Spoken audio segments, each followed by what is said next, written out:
जब तक है संसार अमर है राम भरत का प्यार, अमर है राम भरत का प्यार।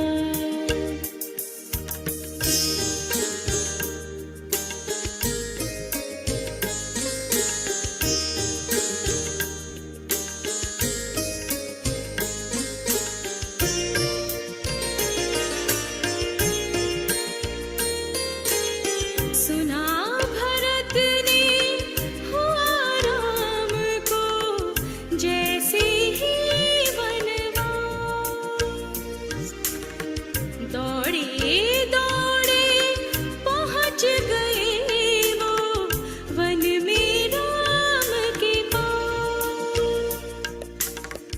राम के बदले न था भरत को राजपाट स्वीकार, अमर है राम भरत का प्यार, अमर है राम भरत का प्यार।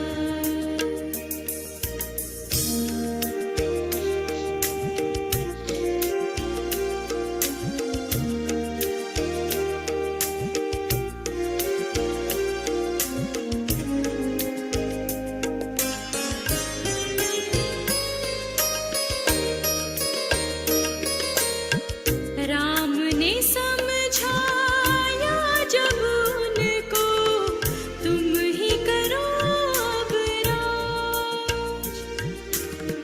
लिए पादुका राम की लौटे, छोड़ दिए सब काज। सिंहासन पर रखी पादुका, सब कुछ दिया विसार, अमर है राम भरत का प्यार, अमर है राम भरत का प्यार।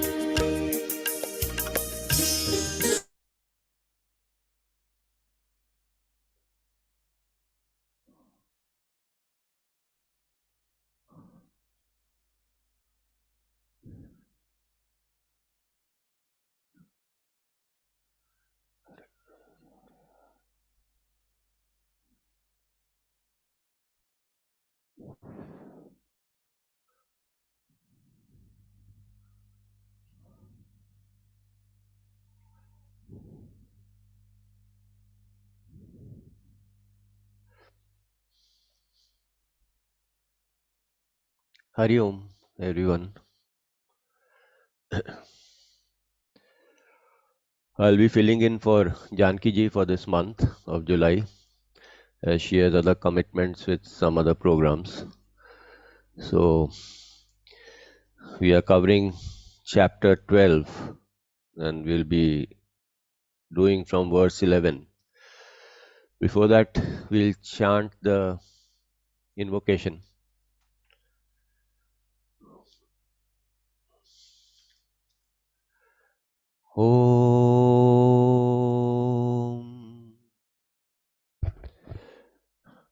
Om Sahana Vavatu Sahanau Bhunaktu Sahaviryam Karavavahe Tejasvinavadhitamastu Mavit Vishavahe. Om Shanti Shanti Shanti.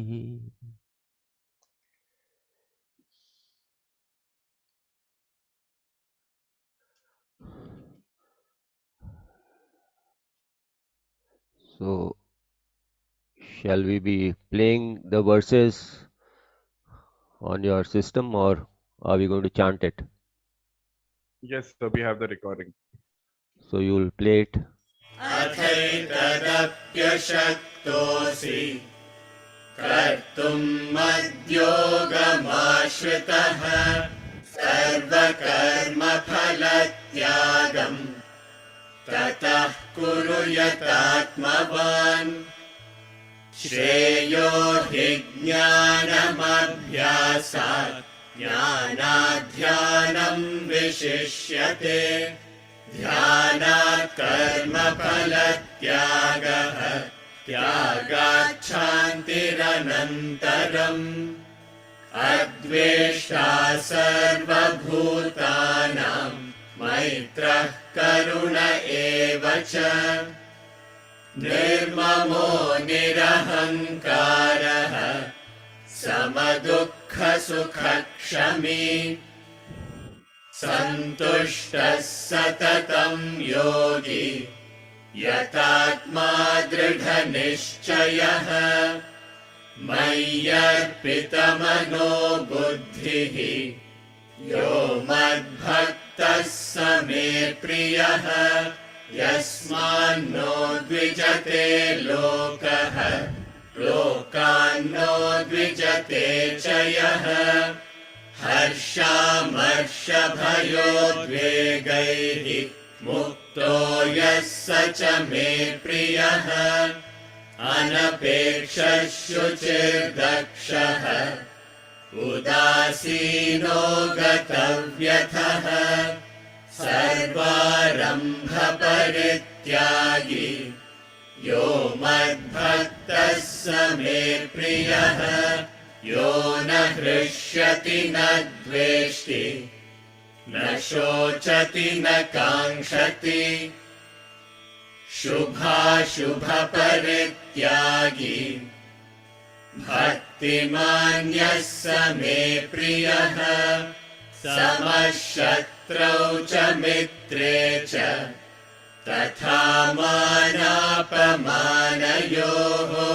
शीतोष्णसुखदुःखेषु समः सङ्गविवर्जितः तुल्यनिन्दास्तुतिर्मौनी सन्तुष्टो येन केनचित् अनिकेतस्थिरमतिः भक्तिमान् मे प्रियो नरः ये तु धर्म्यामृतमिदम् यथोक्तं पर्युपासते श्रद्दधाना मत्परमाः भक्तास्तेतीव मे प्रियाः।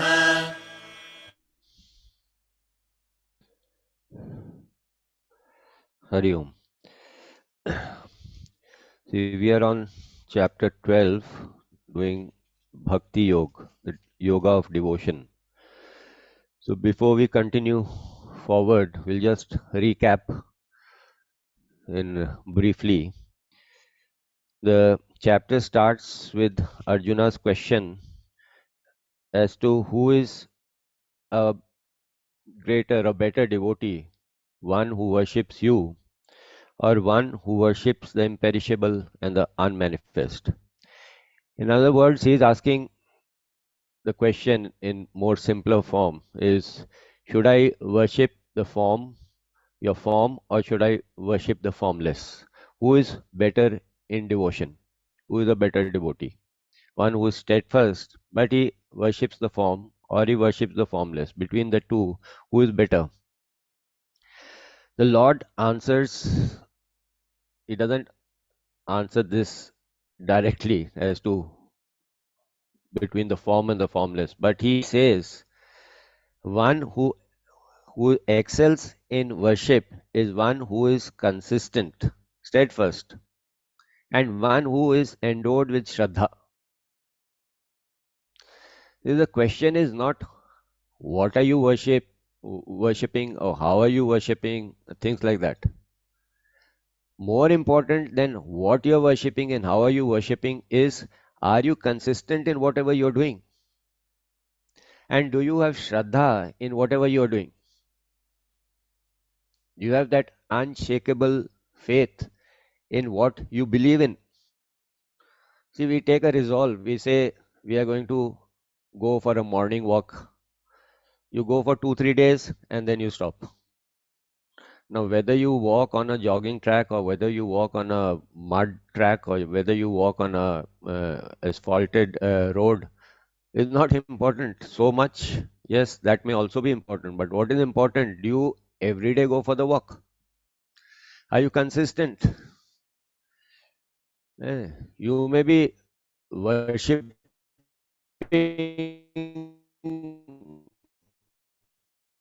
the highest. You worship, then 10, 12 days you don't worship. You have to be consistent. And you should have Shraddha, faith. What is Shraddha? Shraddha is that unshakable faith in something, in whatever you believe in. That I will become this, I will achieve this, I will attain this. That unshakable faith, even in difficult circumstances, even in circumstances where you do not see any road forward. But you say no, you have that Shraddha and that supreme intelligence. See, I don't understand everything. My reason, my intelligence cannot penetrate into every answer or every question. It cannot resolve. But I have Shraddha that if I put in the right effort, if I follow the right laws, if I follow, is going to fulfill me or direct me in that direction. That faith I have to have. Otherwise, I will not be able to go forward. If I'm totally relying on myself and I have no faith on the higher, on that supreme, on that superior intelligence, then I will time and again get disheartened, despaired. So, a person who has an unshakable faith in that reality, in that supreme being, and who is consistent in whatever he does, he excels as a devotee. I consider him best in yoga. Now, what is yoga? Yoga is that pursuit of that self. Yoga is to unite with that reality, with that supreme. Any activity, any method, any procedure, any means that helps you to unveil that reality, that truth, unfold your supreme nature, connect you to that supreme being is called yoga. Any effort. If you are singing a bhajan, and the bhajan, you are just enjoying the music part of it, but it is not uniting you to the supreme, it is not directing your attention to the supreme, then it is not yoga, then it is just music. But if something helps you unite to that supreme being, to that reality, then that activity or that thing becomes yoga. So we put in effort at various levels. So there are various yogas like Bhakti Yoga, Jnana Yoga, Karma Yoga, Dhyan Yoga, Hatha Yoga.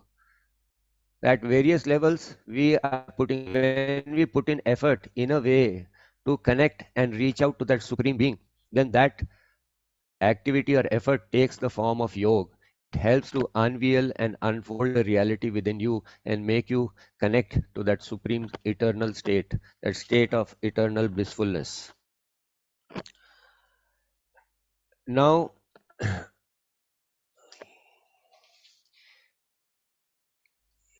he further says that those who worship the imperishable, the unmanifest, which is indefinable, omnipresent, unthinkable.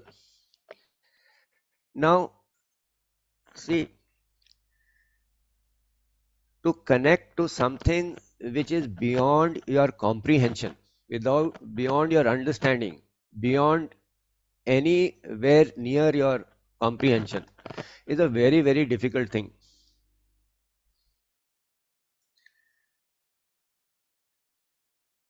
You do not understand anything about it. It's be able to connect to that transcendental reality and be more in the form and formless. Who is it who is able to connect to that formless and be consistent and be able to pursue that truth? He says, those who have restrained the group of senses, their senses are in control, they are in discipline, they have disciplined their senses, they regard everything equally. There is no superiority or inferiority complex. They regard all beings and things equally and rejoice in the welfare of other beings. This is the state of your mind or your mental condition if you are able to connect to that unmanifest, unthinkable reality which is formless. A person who is gross, who has too many desires, whose mind is very extroverted, burdened with many vasanas.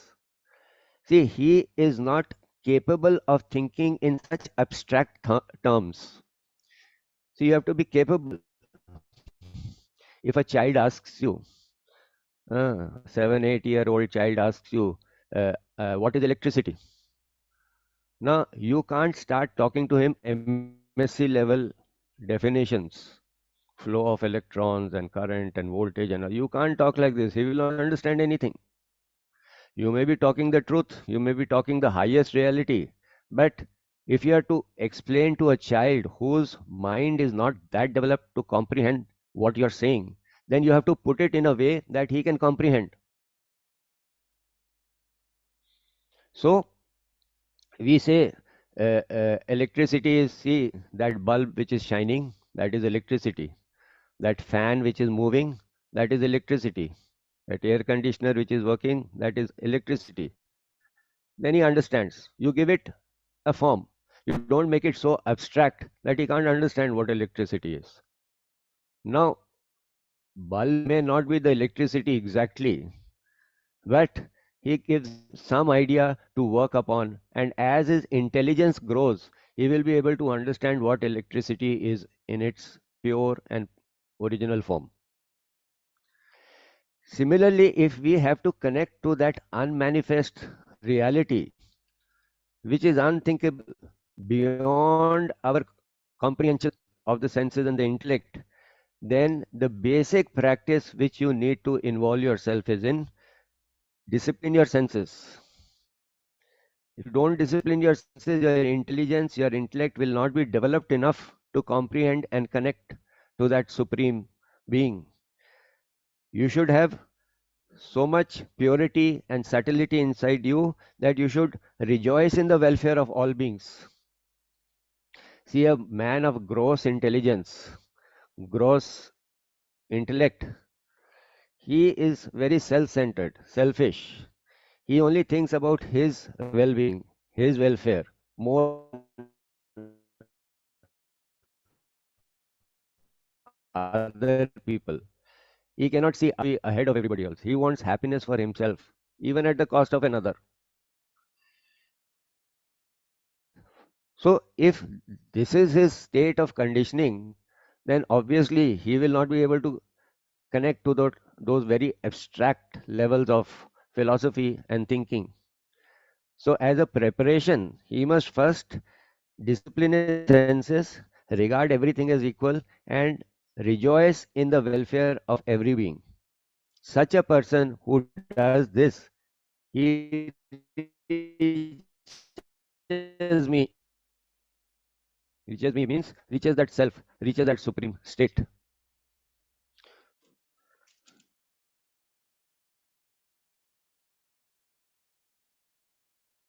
Now, greater is the difficulty.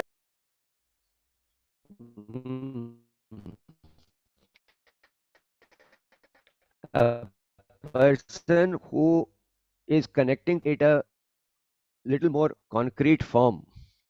See, if you see let us say, if you have a darshan of a Mahatma, you feel happy, you feel inspired, you feel motivated. If somebody explains to you a particular concept in the way you understand, you feel motivated. But if somebody talks in abstract manner, which you cannot connect to, then it becomes very difficult for you to connect to that path and progress on that path. It becomes very difficult. Because somewhere you should be able to be inspired by it, be connected by it, and start progressing. And as your intelligence subtilizes, then you can connect to those abstract ideas, abstract viewpoints. So a person who only connects to that abstract idea, Atman, he has nothing to do with form, he has nothing to do with words, he has nothing to do with practices, he has nothing to do with rituals. If a person can connect to that and remain in that absolute state of silence and nothingness, then he is in a very, very high state. Very, very high state. Average seeker cannot connect to that. If you want to talk about the idea of nationalism, now if you want to talk about nationalism, then you must talk about the stories of certain heroes who have sacrificed their lives for the country. You should have a national flag by which you see and feel inspired. You should have a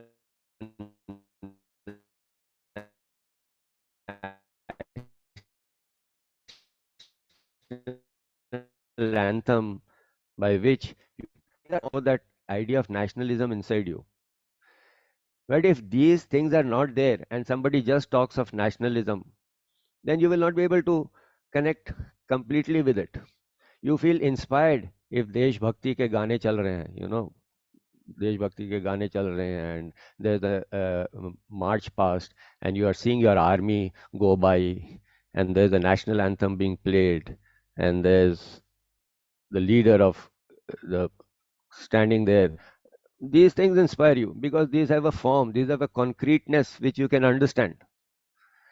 So similarly, when our practices are something with which we can relate to, rather than you straight away go to Upanishads, you straight away go to Brahma Sutras, and you cannot connect to those ideas, then you will not be able to progress. Like a school child given books of college or university, he will not be able to progress in his studies. He has to be given studies which are at his level of intelligence. They may not be the absolute truth, but they are good enough to bring about that development in him and bring about that development by which he can connect later on to that idea. Subtleizes. Now, he who worships me, renouncing all actions in me, regarding me as supreme, meditating on me with single pointed yoga, such people whose mind are set on me, I become ere long the deliverer from the ocean of death bound samsara. See, the whole spiritual practice is to direct this mind which is entangled in the samsara, entangled in the world, and direct this mind towards that supreme, towards the self, towards that reality. He who worships me, renouncing all actions. When he says renouncing all actions, see, when we are performing our actions, our minds get swayed away towards profit, towards success, towards pleasure, towards worldly attainments. We are not in remembrance of the Lord. We are not in remembrance of the self. We start acting for success. We start acting for pleasure. We start acting for profit. When you are eating food, are you eating for health? Or are you eating for pleasure that you are getting out of that food? And why are you making your health? Are you making that health because you want to become a sportsman? Or you want to become a Miss Universe? Or are you making that health so that your intelligence grows and then you are able to connect to that higher being, higher reality, higher truth? Why are you eating that food? Why are you performing your activities? Have you ever thought? When we educate ourselves, why are you educating yourself? You're educating yourself so that you get a better job. And why we it up in sense object?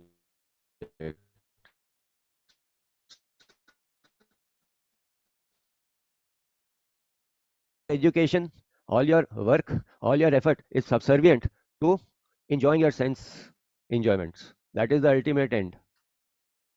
It is not for your inner development. It is not for your inner growth. It is not to uncover and discover the reality within you.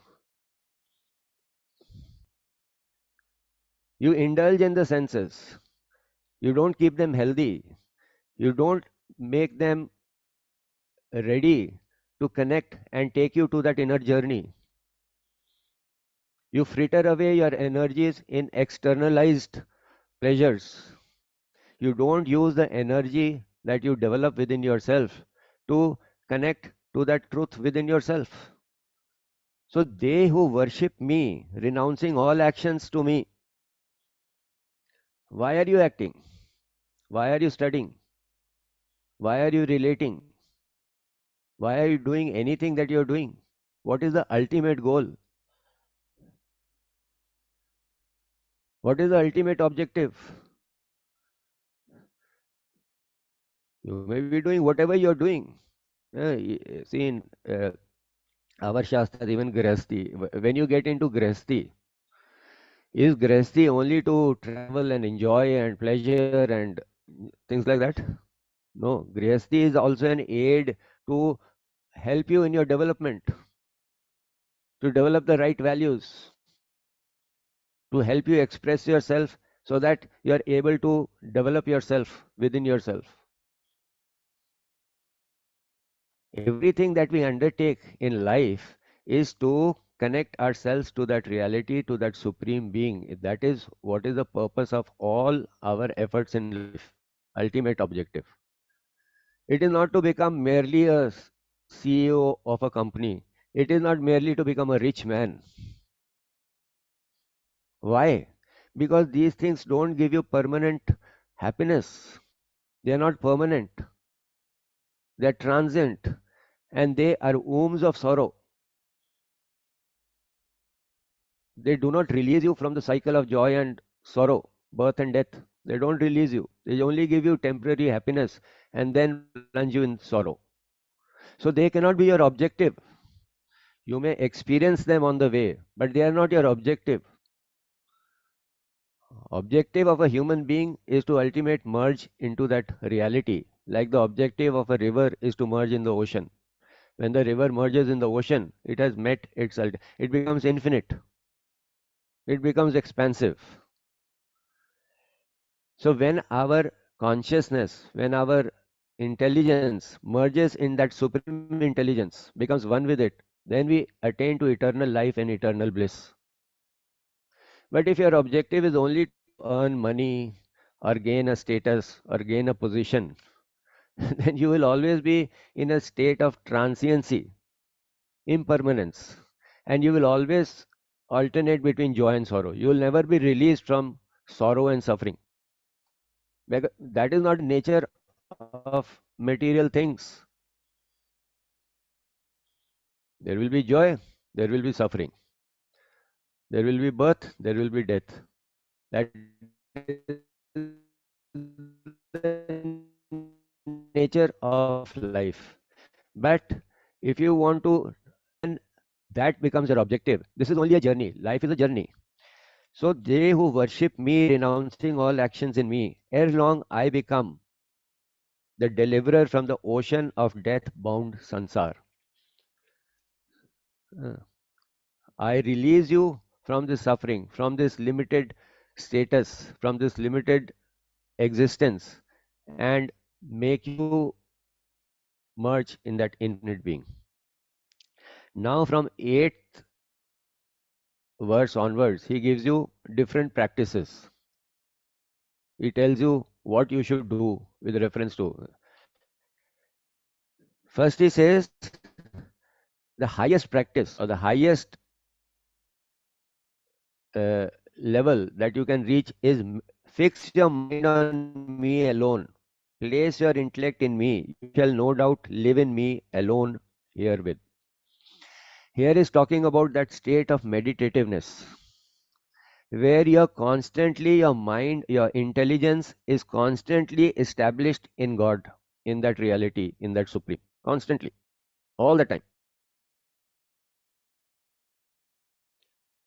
Your mind, you're meditating, you're quietly only meditating on that supreme. You have no other interest, you have no other thing to gain or not to gain. You're only, you're disinterested in anything else. You have no interest.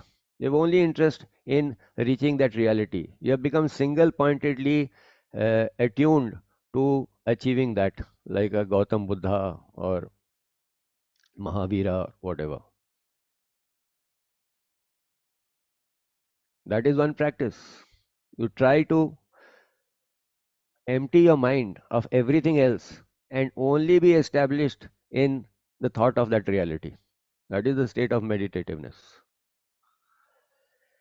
If you cannot do that, he says, then do abhyas. Try to practice. Practice. Try to do it.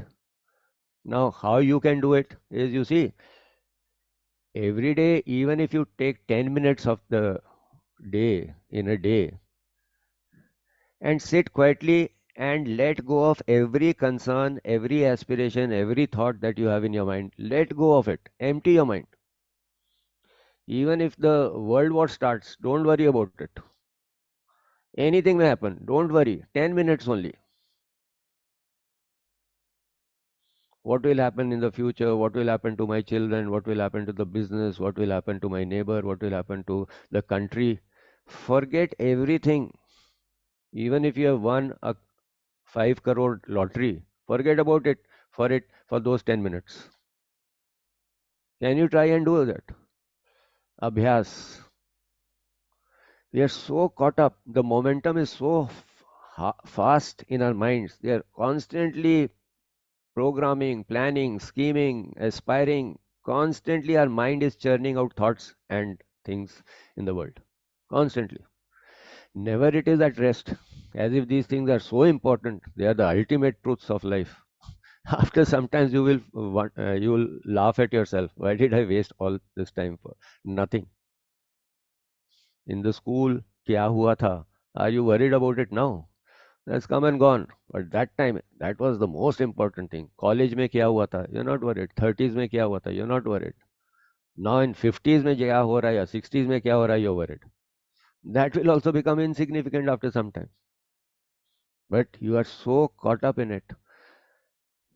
I'm asking you only 10 minutes. Let go of everything. Practice. Even if thoughts are coming, don't give importance.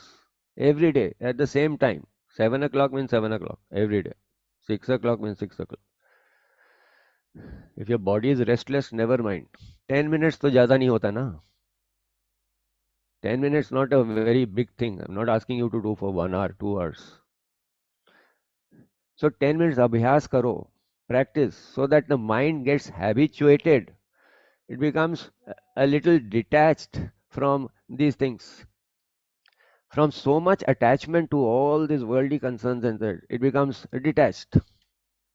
So it begins to practices detachment, uninvolvement in the activities of life. Every day if you practice, your mind will slowly start coming under your control. Right now you are totally under its control. Whatever it says, wherever it wants you to go, you have to go. You have to think what it makes you think. It is not, the instrument is not in your hands. You are in the hands of the instrument. The instrument tells you what to do. You don't tell the instrument what to do. Because horse is not in your control. You are under the control of the horse. So Krishna is saying the highest practice is if you can keep your mind constantly on me, dwelling on me all the time, then that's the highest practice. If you cannot do that, practice it. Try to put your mind on me, which we are saying. Do it for 10 minutes, 15 minutes, 20 minutes, whatever you can do. Try every day. So if you are unable, so he is giving you gradations in his mercy, in his compassion. He is giving you various ways by which you can begin your journey and get on to your objective that you are meant to. He is not telling you only do the highest thing. He is giving you gradations, different gradations, because there are seekers of different levels. So you have to, according to yourself, you have to put in that effort. So if you're unable to put your mind steadily on me, then seek to reach it by abhyas yoga, yoga of practice. Then the last verse that you did was the 10th verse. If you are incapable of even abhyas, तो भैया ये भी मेरे से नहीं होता है. Then he says, regard my action as supreme. Even by performing actions for my sake, you shall attain perfection. आप बोलते हैं मेरे से बैठा बैठा नहीं जाता है. I am a very energetic, restless person. I need to keep working, doing here. I cannot sit in meditation. Cannot sit in quietude. I cannot empty my mind. My mind is too active. Then he says, then consider my action as supreme. And by performing actions for my sake. Now, what does it mean? It means that you surrender your will to Him. You act according to His will. What He wants you to do. What He expects you to do. What He wants you to do. It's like under a boss. If you're working in a company, whatever the boss says you have to do. You can't do on your own. So whatever your conscience, your intellect, the higher intelligence, your scriptures tell you to do, consider my word as supreme, my action as supreme, and perform those actions. If you perform the actions for my sake, if you serve me by uh, uh, doing my will, performing the actions that I want you to do, by serving me through that, you will again reach towards perfection. You will gain perfection. Man सुबह से शाम तक भजन करता है, scriptures पढ़ता है, पूजा करता है, सेवा करता है, सत्संग करता है, ये सब करता है. There are so many activities which chasten his personality, purify his personality. He does karma, bhakti, jnana from morning to evening. All these purify his personality and converge it towards his mind gets purified, sheds its impurities, sheds its worldliness, and becomes purified and directed and attuned to the self. It becomes attuned. अगर आपसे ध्यान नहीं लगता है तो फिर आप कर्मा भक्ति ज्ञान करो. Serve my cause, feel for me, think about me, connect to me, put my will as the supreme will, and perform your actions and live your life according to that.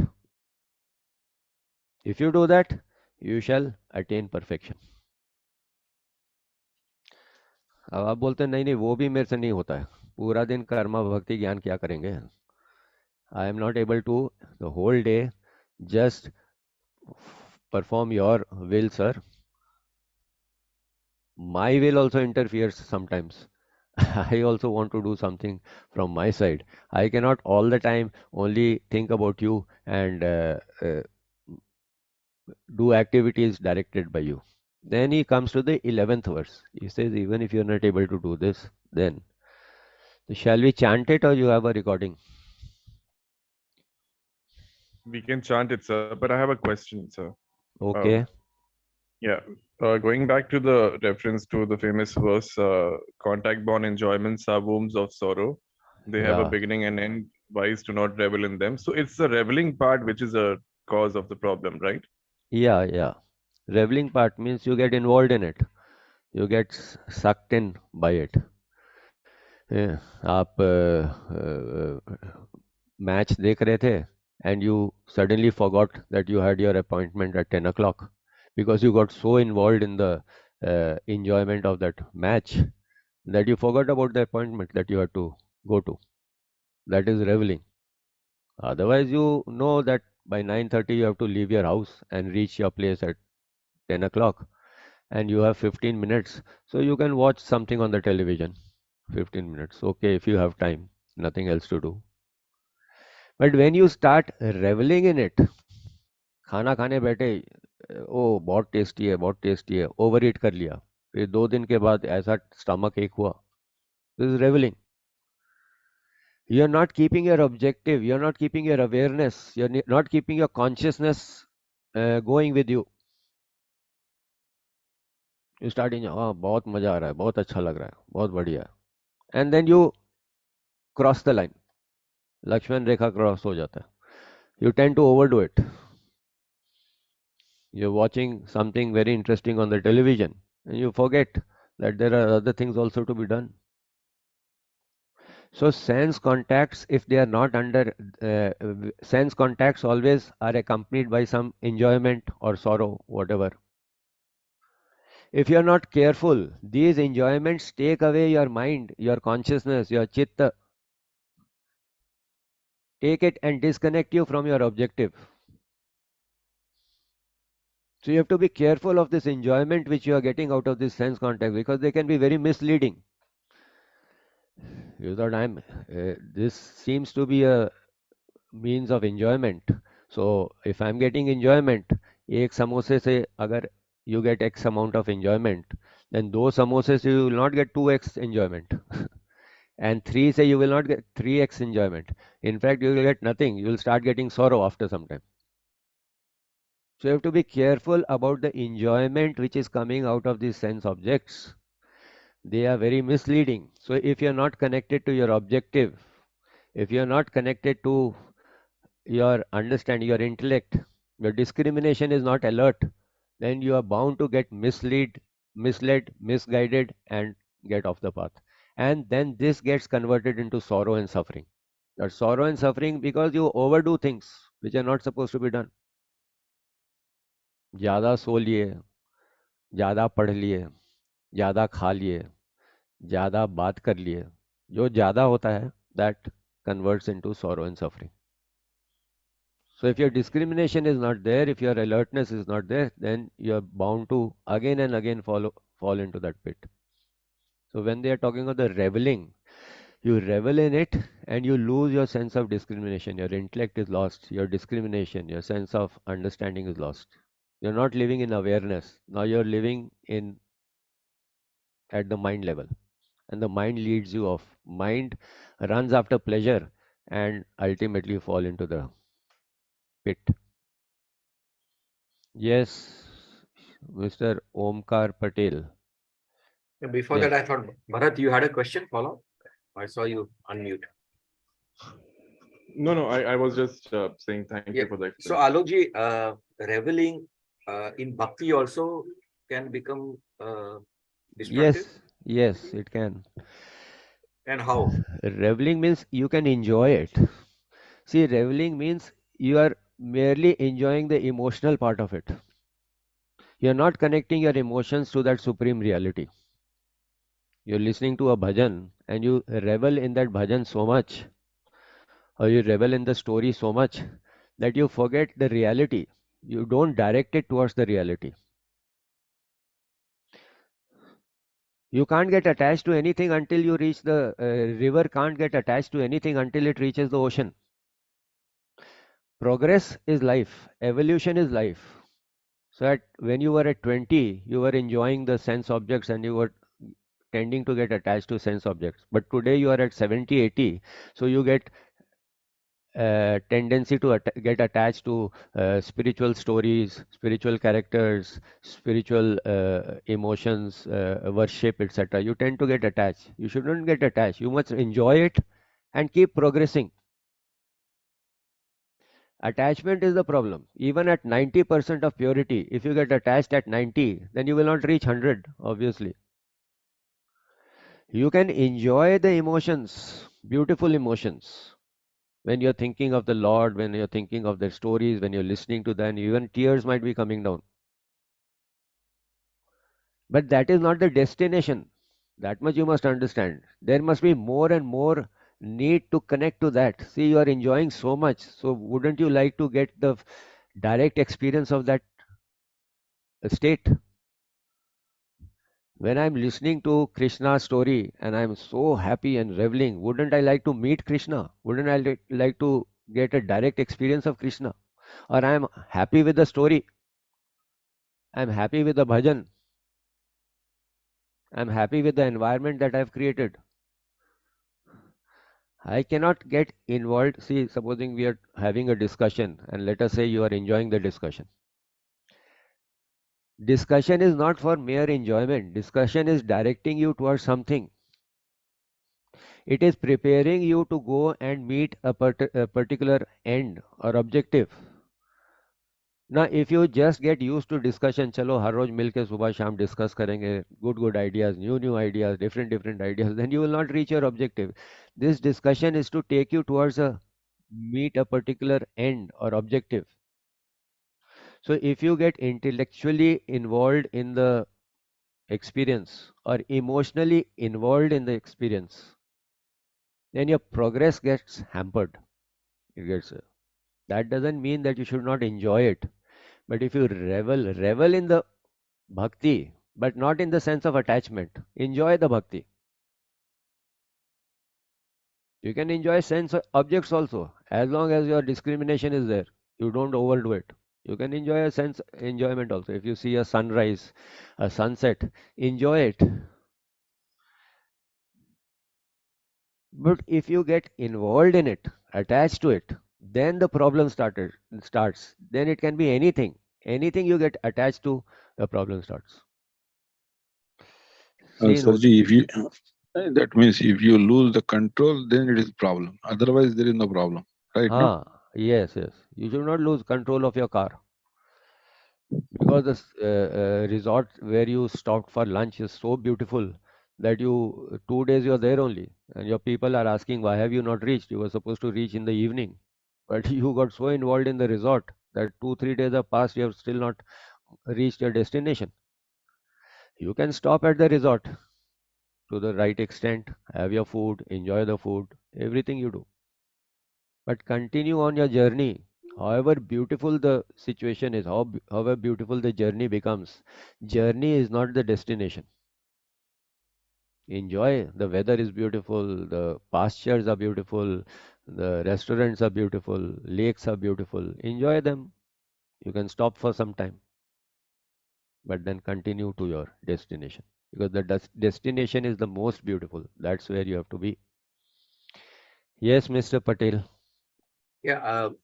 So I wonder why our popular stories, especially of the bhaktas, the bhakti movement, they always talk about the bhaktas getting so involved in the Lord and in the bhakti that they kind of lose their idea of even their surroundings, what they're eating, nothing. I mean, so why would such a idea be kind of expressed? See, when they are enjoying and reveling in the thought of the Lord, for example, you are enjoying the movie that you're watching on the television very much, that you're not aware that पंखा भी बंद हो गया है, you're not aware कि कोई आ जा रहा है कमरे में, you're not aware because you're enjoying the movie so much, but you're aware that at 11 o'clock you have to be ready for such thing. You're aware. The enjoyment of the movie is not taking you away from your understanding or your sanity. Similarly, these bhaktas are enjoying, who will not enjoy the proximity of the Lord if you are in the proximity. But to say that they have got involved, if they have got involved, then it's a flaw. But if they have their awareness within themselves, if they have proper control within themselves, and yet they are reveling in the enjoyment of Krishna being there, then there is nothing wrong. So we cannot judge them whether they have got involved or not but they have got they are enjoying it so much that they have no interest in other things that are around them, which is okay. If I am enjoying the movie, why should I be interested who is coming, who is going, what traffic is there, what traffic is not there? I am not interested. I am enjoying the movie. But I have not lost my senses. I have not lost I know at 11 o'clock I have to be ready because somebody is coming. So if the movie doesn't finish by 11 o'clock, I'll close the movie and I'll go out for my meeting that person. So these people like Mirabai, Ramakrishna Paramahamsa, these people have are reveling in that. Why should you not revel? Why should be there a restriction in your enjoyment? After all, we want to enjoy, and we want to enjoy to the highest level. But when you start enjoying and this enjoyment takes control over you, and you miss your station or you miss your direction, then this enjoyment becomes like poison and it will lead you to deep, deep sorrow. Because this enjoyment is not coming from Brahman, it is still coming from your mind level, it is still coming from your personality level. So you enjoy it, you enjoy good health, that's okay, but you don't lose your objective. You don't lose your sense of balance or your sense of direction or sense of intelligence. You don't lose. When you enjoy good health, you don't have to be sick. So the problem is when these things are presented to us, like Raja Janak was a very successful king with all the opulence and all the luxuries and comforts around him. But that did not distract him from his duties, that did not distract him from his connectivity to the Lord, that did not distract him from his establishment in the Atman. Did not. So then it's okay. If he is having a nice bed to sleep, he can sleep on it. It doesn't matter. But the problem is when we get little bit of success, our head turns.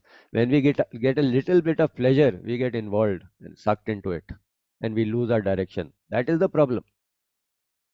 So when I am enjoying my devotion, but I have not yet united completely with the Lord, and I get involved in that devotional feeling that is coming into me, then I will get attached. Then I will not unite to the Lord. I will stay where I am. If I am at 80%, I'll stay at 80%. But that enjoyment which I am getting is propelling me more and more to connect to the Lord. It is becoming more and more of a thrust and an aspiration to connect to the Lord. Then that rejoicing is okay. Because that is now becoming a aid to my connectivity to that ultimate state. But if it is becoming an obstruction to my ultimate state, then it is not okay. So we cannot judge whether Mirabai's enjoyment is becoming an obstruction to her goal or it is becoming an aid to her goal. Understand? So we are eulogizing their state of that because it helps them connect to that state and disconnect from the world, from the unnecessary things, from the impermanent things, from the non-essentials of life. That rejoicing is therefore eulogized so much, appreciated so much. Yes, Varsha Kamath. Following up on Omkar's question, so it is because, I mean, that involvement is preventing them or stopping them from doing their day-to-day activities, right? Like Mirabai lost in whatever, she didn't do her day-to-day things, so did Gora Kumbhar and everybody, all of those. So but it is okay because they are at that level where Correct. that devotion is propelling them. It is not okay for people like me because Yes. I'm not there yet, so I can't Yes. lose myself and claim that I can't do my day-to-day activity because I'm lost in devotion. Correct. You Okay. can't do that. Yeah. Yes. All Yeah. right, thank you. We Sir, cannot pretend to be Mirabai. so sir, Yes. is it like Huh. the Sattvic and the Tamasic look alike? Yes. Yes. Yes. Like even the Tamasic people might be completely reveling and out of their senses, and the Yeah. But Sattvic are also at yeah, that stage. like if you take a drug, you are reveling, but you're totally out of control. You're totally in a state of unconsciousness. You have no control. Yes.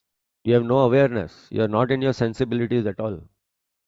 And similarly, a person who is enjoying the state of spirituality, that spiritual awakening within himself, he also appears to be drugged, but he is in full awareness, in full control, in full sensibility. Yes. Uh, L- l- yes, sir, Anji. like a Formula One driver, he is also having full speed, but he's got control. He has got full control. So if we try to be like Formula One, we'll be in the hospital. So we have to prepare ourselves to that. If we can prepare our minds that so much success around us, so much of pleasure around us, that's what they show about Krishna's life. that Ras Leela is going on or Mahabharat war is going on. He is not involved in anything. He participates in everything, but he's not involved in anything. You may misunderstand him. अरे ये क्या है, ये तो dance कर रहे हैं, ये क्या है, तो लड़ाई में पार्ट ले रहे हैं, आप बोल सकते हो, but he is established in the self. He is Mahayogi. His capacity to be established in the self. For us, we get distracted. जरा सा भी इलेक्शन का न्यूज आ रहा है तो माइंड गोज देयर, जरा सा भी वनडे का स्कोर आ रहा है तो आवर माइंड गोज देयर, जरा सा भी गॉसिप हो रहा है तो our mind goes there. We get disconnected. He doesn't get disconnected in the most provocative or most devastating situations. We are not there. So we have to prepare ourselves. We have to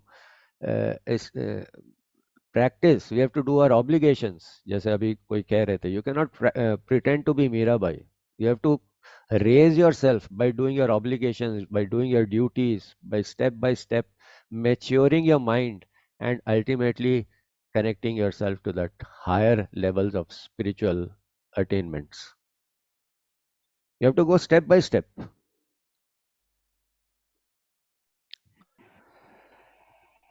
Sir, one question. Yeah, so we said that a person at a 80% development getting involved will remain there. So little unclear about how sorrow is coming to that person then. His sorrow is not because he has lost a mobile phone or something. His sorrow is because of certain other attachments at his level. Maybe somebody says something that you do not know much, or he is not able to go to the temple because it's very stormy today, or he missed meeting the Mahatma, or some emotional disturbance at his level, whatever he is attached to. He has also attachments at his level, at 80%. He has relationships with people at that level. Whatever relationships with his devotees, with his friends, with his gurus, with his satsangis, whatever relationships he has, those things will affect him. If some satsangi tells him something unpleasant, or he is not able to attend his satsang today, it will affect his mind very much because he is very attached. But a true devotee, a detached devotee, detached means one who is connected to the, not indifferent.